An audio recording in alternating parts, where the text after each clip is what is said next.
Buenísimas, buenísimas, buenísimas mañanitas. Mi Cristo interior saluda y bendice a tu Cristo interior. Namaste. Hoy es martes 10 de marzo de 2020. El programa es el número 2062. Que el espíritu de sabiduría descienda sobre nosotros todos y nos ilumine. A mí para decir lo que debo decir, a ustedes para comprenderlo. Si no te has suscrito, hazlo ya. Y si envías este correo, dile a la persona que lo recibe que se suscriba. Son para efectos de YouTube, no mío. Hoy los suscriptores somos 20.332. Sí creo. Tú sí puedes. Y lo ha probado la física. Si no me crees que tú sí puedes, escucha. Durante décadas,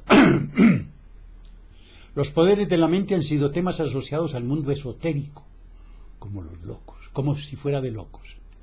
La mayoría de la gente desconoce que la mecánica cuántica, es decir, el modelo teórico y práctico dominante hoy día en el ámbito de la ciencia, ha demostrado la interrelación entre el pensamiento y la realidad.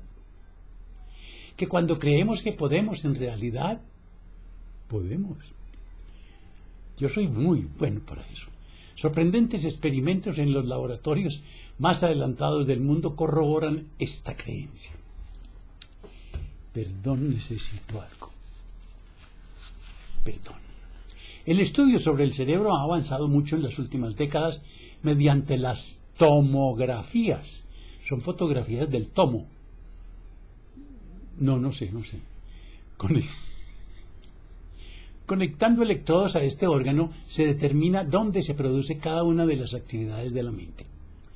La fórmula es bien sencilla. Se mide la actividad eléctrica mientras se produce una actividad mental, ya sea racional o emocional, espiritual o sentimental, y así se sabe a qué área corresponde esa facultad. Estos experimentos en neurología han comprobado algo aparentemente descabellado. Cuando vemos un determinado objeto, aparece actividad en ciertas partes de nuestro cerebro, y cuando se exhorta al sujeto a que cierre los ojos y lo imagine, la actividad cerebral es idéntica.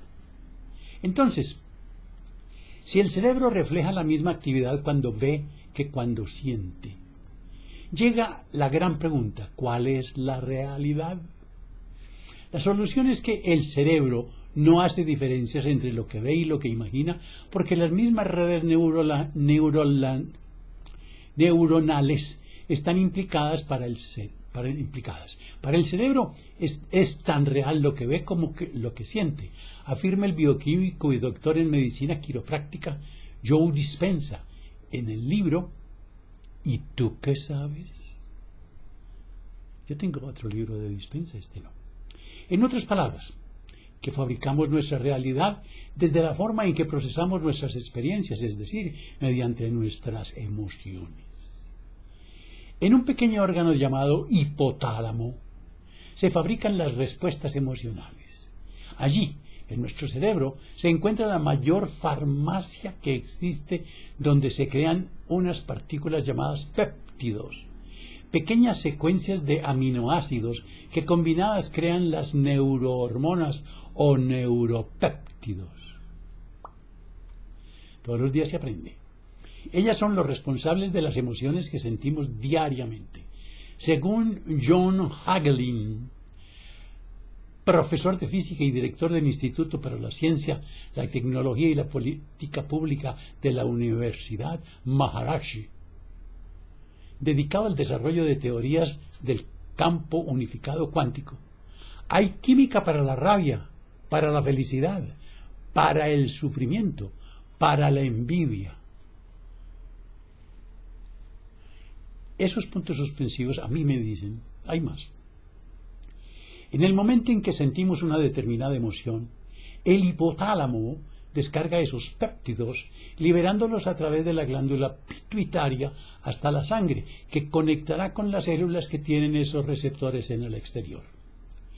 El cerebro actúa como una tormenta que descarga los pensamientos a través de la fisura sináptica. Nadie ha visto nunca un pensamiento, ni siquiera en los más avanzados laboratorios, pero lo que sí se ve es la tormenta eléctrica que provoca cada mentalismo, conectando las neuronas a través de las fisuras sinápticas. Sinapsis es una conexión entre células-neuronas. Cada célula tiene miles de receptores rodeando la superficie, como abriéndose a esas experiencias emocionales. La doctora Candace Pert, poseedora de patentes sobre los péptidos modificados y profesora en la Universidad de Medicina de Georgetown, lo explica así. Cada célula es un pequeño hogar de conciencia, una entrada de un neuropéptido en una célula equivalente a una descarga de bioquímicos que pueden llegar a modificar el núcleo de la célula. ¿Me lo puedes repetir unas 100 veces? Nuestro cerebro crea estos neuropéptidos y nuestras células son las que se acostumbran a recibir cada una de las emociones. Ira, angustia, alegría, envidia, generosidad, pesimismo, optimismo. Al acostumbrarse a ellas, se crean hábitos de pensamiento. A través de los millones de terminaciones sinápticas, nuestro cerebro está continuamente recreándose. Un pensamiento o emoción crea una nueva conexión que se refuerza cuando pensamos o sentimos algo en repetidas ocasiones. Así es como una persona asocia una determinada situación con una emoción. Una mala experiencia en un ascensor, como quedarse encerrado, puede hacer que el objeto ascensor se asocie al temor de quedarse encerrado. Si no se interrumpe esa asociación, nuestro cerebro podría relacionar ese pensamiento objeto con esa emoción y reforzar esa conexión conocida en el ámbito de la psicología como fobia o miedo. Y eso implica un acercamiento a la claustrofobia. Todos los hábitos y adiciones operan con la misma mecánica. Un miedo a no dormir, a hablar en público, a enamorarse. Puede hacer que recurramos a una pastilla, una droga o un tipo de pensamiento nocivo.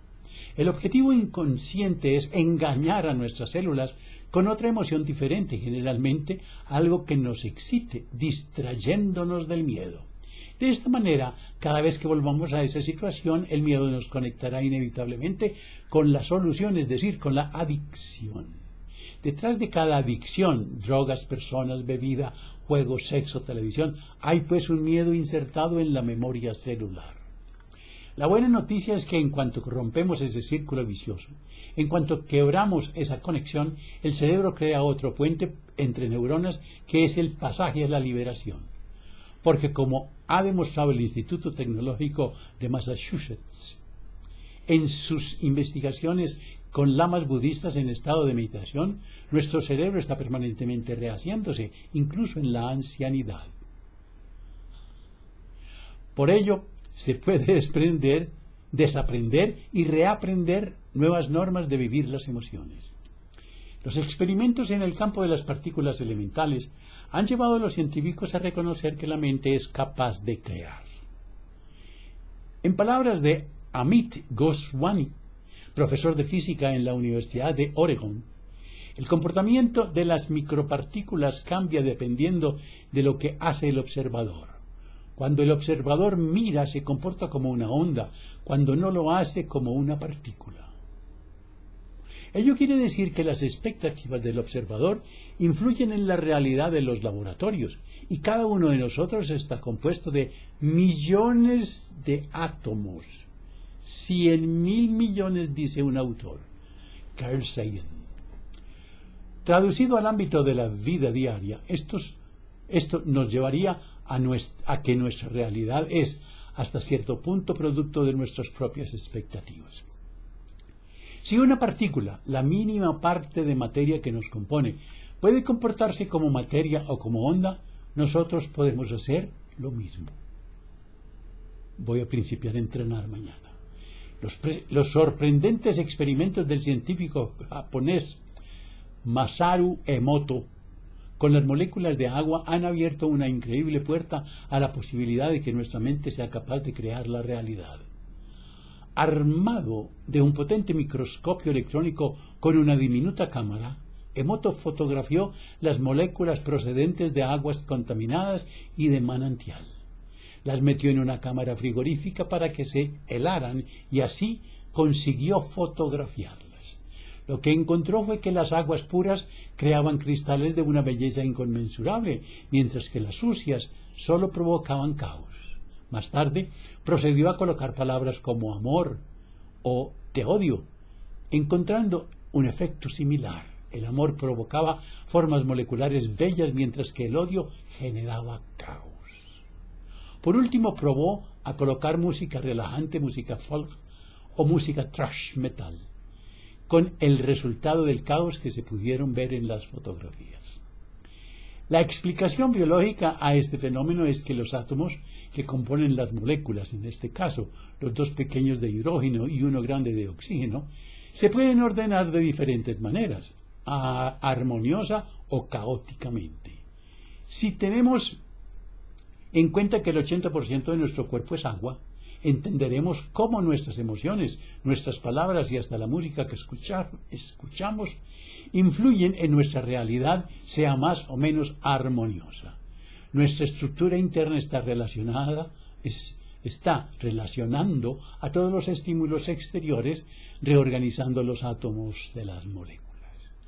Aunque ya los filósofos griegos especularon con su existencia, el átomo es una realidad científica desde principios del siglo XX.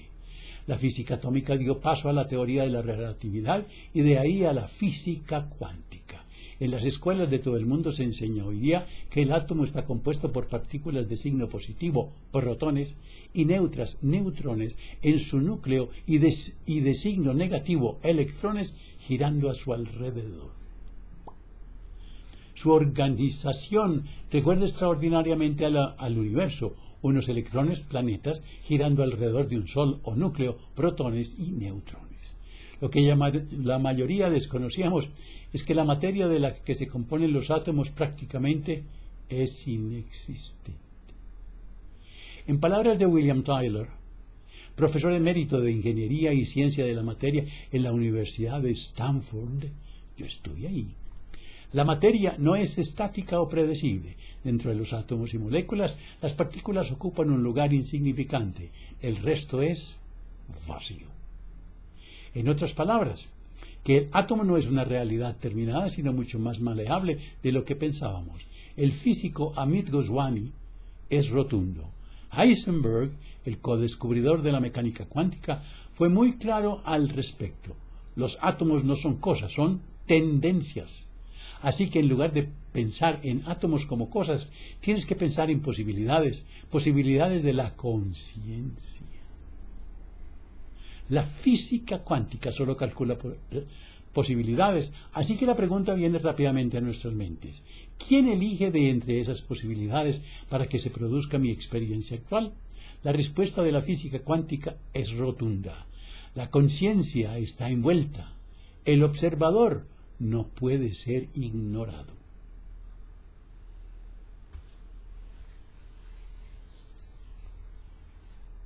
Pidan las memorias. Cuando te abrazas, cuando te quieres, cuando te amas, la vida te abraza, la vida te quiere, la vida te ama. Que la prosperidad, la armonía, la salud y la sabiduría y el amor sean con ustedes y sus familias, conmigo y mi familia. Y no se les olvide reír. Es que la risa es el remedio infalible para todas las enfermedades. Hasta mañana.